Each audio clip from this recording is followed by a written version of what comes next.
Hi, welcome to the Nunu's Kitchen. இன்னைக்கு என்ன recipe பார்க்க போறோம்னா இன்னைக்கு எங்க ஸ்கூல்ல கிரேன் டே. அதுக்காக எங்க அம்மா போர்டு செஞ்சாங்க டிஃபரெண்டா. எப்படி செய்யறதுன்னு பார்க்கலாம். இது பொன்னாங்காய் கீழே எடுத்து கழுவிட்டு எடுத்துக்கோங்க. கூடவே இஞ்சியும் ஜீரகமும் போட்டுக்கோங்க.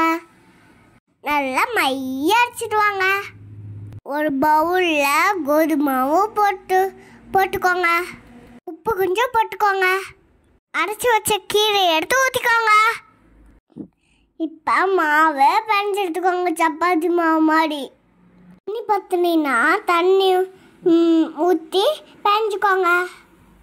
பிணைஞ்சதுக்கப்புறம் கொஞ்சமாக எண்ணெய் ஊற்றிக்கோங்க.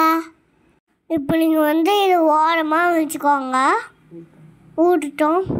இப்போ இதுக்கு குழம்பு செய்யலாம். இதுக்கு ஒரு மிக்ஸி ஜாரில் தேங்காய், கிராம்பு, சோம்பு, பொட்டுக்கல்ல இதெல்லாம் போட்டு மைய அரைச்சிட்டு வாங்க. தண்ணி ஊற்றி எல்லாம் அரைச்சி வச்சுக்கோங்க.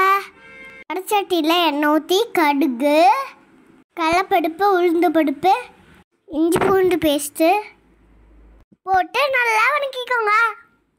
வெங்காயம், பச்சை மிளகாய், கருவேப்பிலை எல்லாம் போட்டு நல்லா வதக்கிக்கோங்க. கொஞ்சம் உப்பு சேர்த்து வதக்கிக்கோங்க. வெங்காயம் நல்லா வதங்கினதுக்கப்புறம் தக்காளி போட்டுக்கோங்க. தேங்காயெல்லாம் அரைச்சி வச்சோம் இல்லையா, அதை எடுத்து ஊற்றிக்கோங்க. எவ்வளோ தண்ணி வேணுமோ அவ்வளோ தண்ணி சேர்த்துக்கோங்க.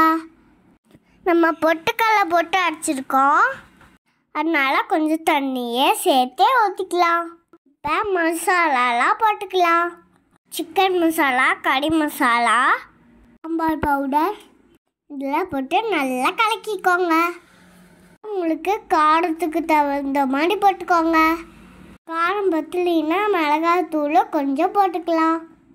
மஞ்சத்தூள் கொஞ்சம் போட்டுக்கோங்க. நல்லா கொதிக்க விட்டு பச்சை வாசம் போகணும்.